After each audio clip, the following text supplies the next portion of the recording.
આખું બંધ રાખે. પોખો પોખો વરાદાને પોખો.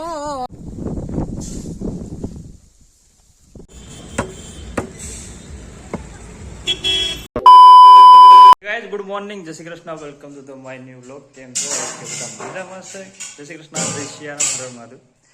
તો આજે તડકાનું વાતાવરણ, કાલનો હીટવેવ હતો પણ આજે વધી ગયો એવું લાગે કે ભૂલાઈ ગયો છે. કાલે ને હીટવેવ તડકો પડવાનો છે તો આજે પડવા માંડ્યો. તો આજે અમારે જવાનું છે ઉના. ये क्या होता है? તડકાનું વાતાવરણ છે એટલે થોડુંક સેફટીમાં જાય. બાકી તો કે આપણને કઈ કોણ મને તો ખબર હતી. હું ઓલા પૈસા લેવામાં હતો. મહેંદી એવું કરી. ચાલો બધું લઈને ઉપડીએ. તો તમે તડકો જોઈ જ રહ્યા હશો. તડકો ધોમી કાળનો તડકો પડે ને આવા માલ તડકામાં પણ માણસો પોતાનું કામ નહીં ભૂલતા. એનું કામ ચાલુ જ છે કારણ કે કામ તો કરવું પડે. અને અમારી ગાય માતા જો સાંયે આવી છે કેમ કે શું કહેવાય કે ભાઈ તડકાનું વાતાવરણ છે એટલે. તો તમને વિડીયોમાં જોતા ખ્યાલ તો આવી ગયો છે કે આનું શું કહેવાય, પણ છતાં બી તમે કમેન્ટ બોક્સમાં કીધું. કારણ કે આ વસ્તુ કેવી છે કે આને તમે તમારો વિસ્તાર ભરે ને એટલે જગ્યાએ જગ્યાને અલગ અલગ નામ દેવાય. કે તમારા ઉનામાં અને તાલફળા ગઈ કે તમે કદાચ ઉનાથી બહાર નીકળો તો અને કંઈક બીજું કંઈક કહેતા હશે. તો કે આપણને નથી ખબર એટલે તમારે જાણવાનું કહું કે તમે આનું નામ દો કે શું કહેવાય. બાકી અમારા ઉનામાં તો આને તાલફળા કહે છે. કમેન્ટ બોક્સમાં એકવાર જરૂર કહેજો પ્લીઝ, થોડુંક અમારી મદદ કરજો. બાકી તો તમે અમારી મદદ કરો છો, અમે જોઈએ જ છે. તો આપણે અત્યારે તાલફળા લેવા અહીં ઊભી રહ્યા. ઉનામાં આ સિટી એટલે કે ત્રિકોણબાગ આ એરિયો. અને અત્યારનો તડકો દિવસે ને દિવસે અત્યારે વધતો જ જાય છે. અને આ તમે કોઈ દિવસ ટ્રાય કરી હશે ઘણી વાર ખાવાની. કમેન્ટ બોક્સમાં જરૂર કહેજો કે તમારા વિસ્તારમાં આને શું કહેવાય. અમારે તો આને તાલફળા કહીએ.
હવે ઘર તરફ જવા નીકળી ગયા અમે. અને અત્યારે રસ્તામાં તડકો વધતો જાય છે ને આ અમારો ભાવનગરનો મેન હાઈવે 4 લાઇન કે જે હમણાં જ ચાલુ થવાનું.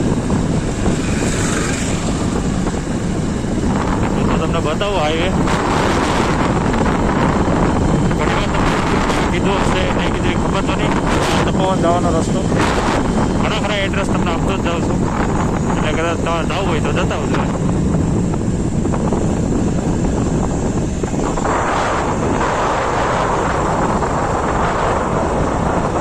મેન હાઈવે અહીંથી હવે ચાલુ થાય છે અમારો રસ્તો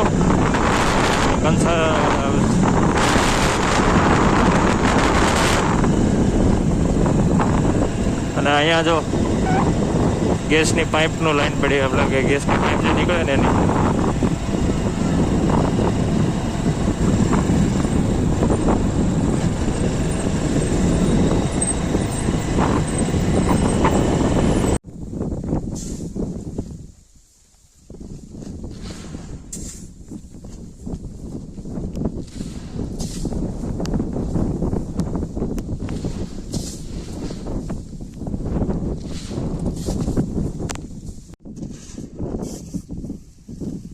કેમ છો મિત્રો, ડાયરેક્ટ આપણે ઉનાથી એન્ટ્રી મારી સીધી આપણા દાદાના ખેતરમાં, એટલે કે આપણું બીજું જે ખેતર છે ત્યાં જ મારા દાદાનું બાજુમાં ખેતર છે. તો ત્યાં બાજરો ભરવાનો હતો, ટ્રેક્ટરને આવ્યો હતો.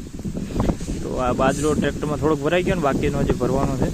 એટલે 2 ભાગમાં હતો, તો એક મતલબ કે 2 ભાગ પાડી 2 હિસ્સા પાડી અને એમ કરવાનું છે. તો આવી રીતના અમે અત્યારે તમને બતાવું. અને બાજરાના મોસ્ટ ઓફ તમે જોવા જાઓ ને તો બાજરો એમને નથી ઘરે પહોંચતો. તો તમને બાજરામાંથી પહેલાં તો આ ભાગ અલગ પડે. આને આપણે બાજરા કેમ ભરતી કરીએ, એક સેફ્ટીનો કવર હોય, એવી રીતના આમાં અંદરની તરફ આમાં દાણા હોય. આ ખેસર આપણે મગાવીએ મશીન, આ ભાગ છૂટો પડે અને એમાંથી બાજરો નીકળે એમ. અને સૌપ્રથમ આપણે જો જોવા જાય ને કે ભાઈ બાજરાનું જે આપણે કહેવાય કાઢવાનું જે એની પેલી પ્રોસેસ છે એ બહુ અઘરી છે. એના પહેલાં તો આમાંથી કટિંગ કરવાનું, આમાંથી જે 2 ભાગો આ ગાયો ભેંસોના ખાવામાં જાય અને આને ઉપરનો જે ભાગ ડુંડા હોય એ આપણા ભાગમાં, ડુંડામાંથી પછી એનો ઢીકલો કરી સૂકવવામાં આવે અને સૂકવી અને પછી એને આપણે થેસામાં કાઢવામાં આવે છે કે જેથી કરી અને બાજરો ચોખ્ખો આવે એમ.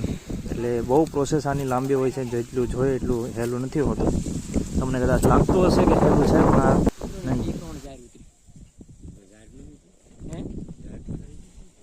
ખાંડી જાર પાકી ખાંડી જાર થતી હોય ને તો બાજરો ન કરાય. નિરણ ને ભાવમાં કેટલો ફેર પડે? જમીન છે એટલે તો બાજરો થઈ ગયો, એમાં કઈ વાંધો નથી. ખાતર વહેલું નાખવું જોઈએ, પછી નો નખાય. ઝાડના ભાવ ક્યાં છે આ વખતે? હમણાં પડી જાય ને અટાણે પડ્યા હમણાં ખાલી થોડાક દી રહેવા ગયો ને 1000 રૂપિયાની ગેસમાં જાય પાછી.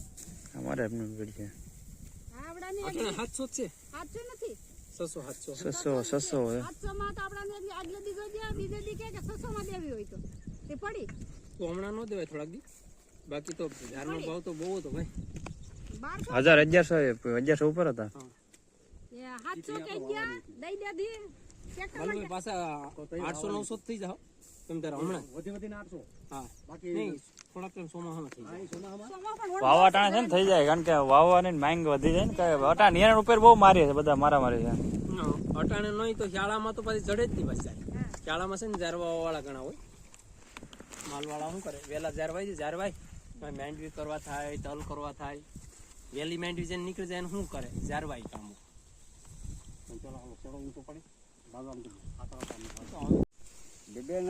તો હવે બાકીનો બાજરો તો ભરાઈ ગયો. હવે હારે તમને કહેતા ભૂલી ગયો, જવાર પણ હતી. વીઘા વિચારો ને કે વીઘા 1.5 વીઘાની જવાર હતી. તો એમાંથી 20 મણ કે 30 મણ એમ, એટલે કે 1 થી 1.5 ખાંડી, આપણે 20 મણ 1 ખાંડી એમ કહેવાય છે. તો એવી રીતના જવાર થઈ છે. અને પણ એના પણ ભાગ છે ને આ બધી જો એનો જે હુક્કો સારો છે, જે ગાયો ભેંસોને ખાવામાં ઉપયોગ થશે. પાછા ભરવા આવશું તો તમને જરૂર બતાવશું. પણ હવે આને બાસકામાં ભરવાના છે, તો બાસકામાં આપણે ભરીએ અને તરત નીકળી જાય, કારણ કે મોડું બહુ થઈ ગયું. તો અમારા વિડીયોમાં તમે બના રહેજો.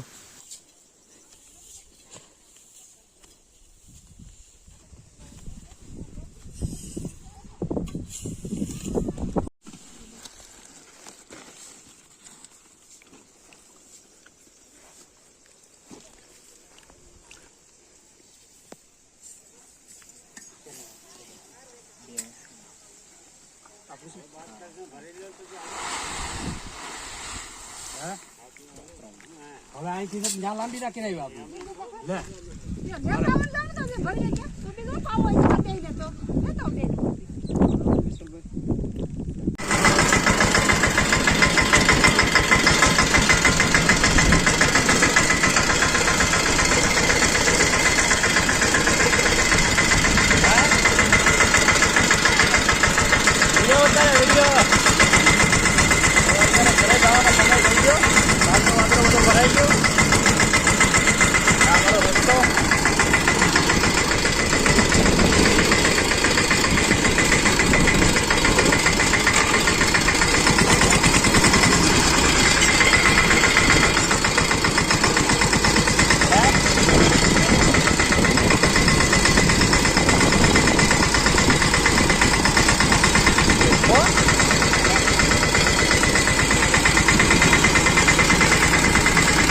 આ એરુનું ઘર જો,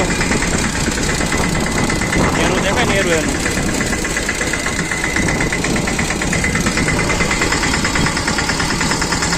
તો હાલો બાજરો ભરાઈને આવી ગયો ઘરે.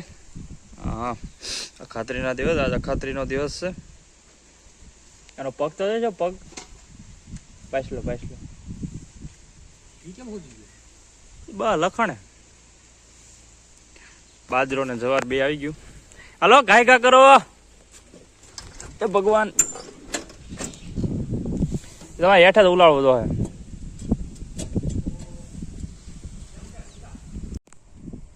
તો પેલા સાંડલાથી પેલા વધાવી લે બાજરાને કારણ કે વર્ષનો પેલો અનાજ ઘરે આવી ગયું. કરી જ જો ઠેક બાલો પણ કરી દેવા આખા મોઢે એમ તો હાથે ન હોય. હું થોડો સાંડલો કરવા દઉં હાલે શું મળ્યું તું યો હું એટલો બધો અરે એટલો ભાઈ હું લઈ લેતો તમે ખાજો ફરી કેવો સાંજલો કરો ઉભા રહો. આખું બંધ રાખે પોખો વરાદાને પોખો તો આપણે અહીંયા કરી નાખીએ સાંજલા લાગે સારું લાગે ને મસ્ત લાગે. કરી જ જો ગાડી ટ્રેક્ટર ને બધે દેખાય ને હા તો ભાઈ તમારે લાવ એમને માં તો લઈ લે હું તો લઈ લે ભાઈ ખાલી કરી નાખજો. આપા હું ખાલી કરીએ ભાઈ હો થોડાક હજી એને બાજરો વાળી કાઢી ઓલા મને નાખો ખબર છે ત્યાં તો એ આકડી और अगर तुम लोगों को ये वीडियो पसंद आई तो यार लाइक मार दो और नहीं आई तब भी लाइक मार दो क्योंकि फर्क नहीं पड़ता. सही बता रहा हूँ फर्क नहीं पड़ता बस लाइक मार दो. और अगर तुम लोग नए हो तो सब्सक्राइब करो. वो जो लाल वाला बटन है उस पर कुछ भी फेंक के मारो. ये माइक फेंक के मारो ये कैमरा फेंक के मारो. मैंने उल्टा बोल दिया लेकिन मुझे फर्क नहीं पड़ता है. बस सब्सक्राइब करो मुझे नहीं पता.